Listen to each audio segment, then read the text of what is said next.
Ah tiens, Olivier Benasno. J'avais pas vu que c'était lui quoi. Je voyais qu'à la télévision. Arrête de rigoler. Non, ça me fait rire. Il est bien le jeune, pas comme les autres. Tu veux Ségolène à la place hein? Ce qui vient de se passer en termes de lutte, ce qui est assez remarquable, c'est que la lutte, pourtant dans une corporation qui est ancienne, qui est habituée aux luttes, la lutte elle a été très spontanée, elle a été menée par des jeunes qui ont été à l'initiative, qui ont amené du sang neuf, et ça nous a fait plaisir et beaucoup de dynamisme si tu veux. Donc ça aussi, face à tout ça, je pense que les directions ont été un petit peu désarçonnées. À ce niveau-là, quand on a dit, bon, oui, ok, c'est qu'un logo qu'on va changer, EDF, GDF, bon, on dissocie EDF et GDF déjà. Après, on te dit, bah, c'est plus EDF, il y a toujours EDF, mais on va laisser rentrer les fournisseurs dans la... Déjà, ça, tu sens un petit truc, quoi. Le monopole, à un moment donné, le client s'y retrouve. On te parle de monopole, on te dit, il faut casser le monopole parce que vous pouvez appliquer les tarifs que vous voulez. Ouais, le problème, c'est que quand on voit en Europe, on était quand même les moins chers. Il a fallu qu'on augmente nos tarifs pour pouvoir rivaliser, enfin, pour que les concurrents européens puissent rentrer dans la... Enfin, là, je pense que je vous apprends rien, mais et qu'on nous fait remonter les tarifs pour être à la concurrence de l'Europe. Du coup, après, ces gens-là peuvent rentrer dans le système français, mais c'est hallucinant, quoi. Et on laisse faire. Et le client, lui, derrière, n'est pas au courant de tout ça. Comme toutes nos revendications, ça fait 3 semaines là que ça dure, et puis qu'on nous parle, médiatiquement parlant, on nous parle simplement, ouais, EDF est en grève pour 200 € d'augmentation pour la machine à café qu'il faut la remplacer. Ouais. Parce qu'ils ont 4 roues sur un camion, ils en veulent 5. Voilà, tout un tas de conneries. Mais nous, on veut garder notre cœur de métier, quoi. Dès que le capital a été ouvert, on l'a vu, c'est la précarité qui arrive à l'entreprise. Les externalisations, c'est la précarité. C'est des jeunes qu'on a en apprentissage qui ne sont pas embauchés. C'est des entreprises privées qui travaillent, on le voit ici, des entreprises portugaises, je ne sais pas si vous l'a dit, il te l'a dit, quoi, Marc, c'est des entreprises portugaises où les mecs ils travaillent 10 heures par jour, 6 jours sur 7, pour 600 €. Quoi. Si c'est ça, Bolkestein, aujourd'hui, nous n'en veut pas de ça. Quoi. Demain, il y a un groupe de travail qui était mis en place, puisque le projet est par terre, apparemment, où on faisait intervenir le privé. Et des endroits, il y a, allez, on va dire 12 ans de ça, il y avait 25-26 bonhommes, aujourd'hui il y en a 7. On a des agents qui sont d'astreinte, donc chargés d'intervenir 24 heures sur 24, 7 jours sur 7, quand il y a une merde sur le réseau, etc.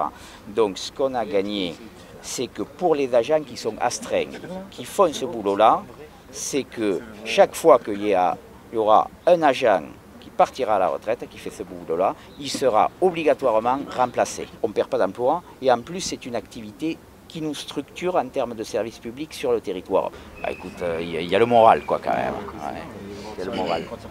Il faudrait que tous ensemble on puisse se rassembler pour vraiment porter et peser à gauche pour une autre alternative, quoi. Pour donner de l'espoir. Quoi. Donc nous tu es ici, tu es médiatique, tu fais parler de toi, mais nous aussi ce qu'on voudrait c'est que chacun d'entre nous puisse au travers de toi porter un projet. Quoi. Un projet pour peser vraiment à gauche, quoi. Parce que dans ce pays, on a fait avancer les choses qu'en pesant avec une vraie alternative à gauche, en étant unis, salariés, avec des perspectives politiques derrière.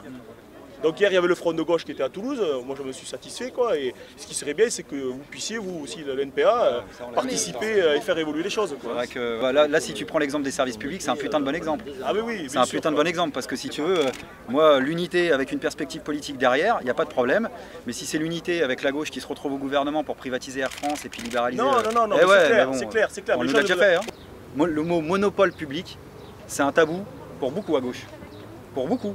Et plus que tu crois encore. Et nous on est pour le monopole public. Ça veut dire que ouais, voilà. Nous on est pour le monopole public. Bon, après... parce que tu vois le coup faire un beau coup aux européennes pour qu'il y en ait d'autres qui retournent avec le PS au régional pour pas perdre les élus, on connaît aussi l'histoire. Donc mais tu sais, attends. Donc tu sais pourquoi voilà. Si tu le sais, tu dois comprendre pourquoi à un moment donné on s'est pas mis d'accord et pourquoi au bout d'un moment pendant la campagne, ce serait bien que les uns les autres voilà qu'on se trompe pas de cible. Moi dans le front de gauche j'ai pas d'adversaire, tout ce qu'on doit faire ensemble. Non plus, ils ont dit hier qu'il n'y a pas d'adversaire. Alors dans ces cas-là passons aux actes.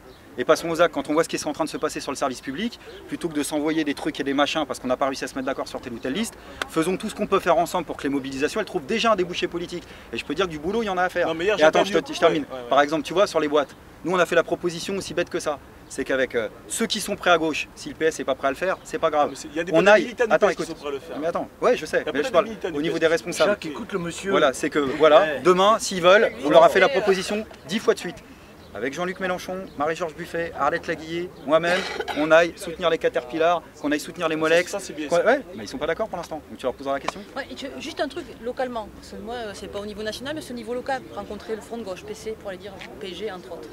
On leur a fait une proposition, on n'est pas d'accord sur les élections, on leur fait la proposition de venir soutenir chaque fois qu'il y a une lutte ensemble, etc. On a commencé des discussions, moi j'attends toujours la réponse. Non, mais j'attends toujours la réponse, j'espère que ça va venir. Tu nous organises ça, t'as le bras long. Non, mais lui, il a des amitiés, des liens durables.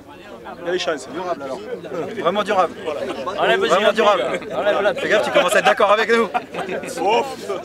C'est pas sûr. On verra. Je pense que de ce qui est en train de se passer, là je parle au niveau politique, mais au bon sens du terme, dans la séquence sociale actuelle, c'est vachement plus enthousiasmant que toutes les combinaisons électorales sur lesquelles on n'arrive pas à s'entendre. Et moi l'espoir qu'on a aussi, c'est qu'il y ait une nouvelle génération de salariés qui mettent un grand coup de pied dans le derrière à tout le monde et qui obligent tout le monde à se mettre d'accord sur un programme, mais un vrai programme, clairement anticapitaliste et qui assume son indépendance vis-à-vis de tous les partis institutionnels. Voilà, c'est ça notre espoir. Et pour nous, il y a de la politique dans ce qui se passe aujourd'hui. Voilà, quand on voit des gens qui se politisent, qui font des grèves reconductibles comme ça, ce qui s'est passé en Guadeloupe, c'est de la politique hein, aussi. C'est pas que du social. Mais d'un côté ou de l'autre de l'océan, la profitation, ça existe ici aussi. Hein. La libéralisation du service public de l'énergie, du service public de la santé, du service public postal, de l'éducation bientôt, si on ne fait rien, c'est les effets de la profitation. Ce qui se passe à Molex, ou pour les ex, de Motorola, c'est les effets de la profitation. Et ouais, ceux qui veulent résister à la profitation feraient bien de le faire ensemble. En Guadeloupe, ils y sont arrivés. Donc bon, on n'est pas dans une période pré-révolutionnaire. Une période pré-révolutionnaire, c'est pas ça. Par contre, il y a de la révolte. Ouais. Mais le vent de la révolte, Villepin, il l'a bien senti passer au moment du contrat de première embauche. Hein. Il a quand même fait descendre 2 fois 3 millions de personnes dans la rue. Donc peut-être un expert. Bravo.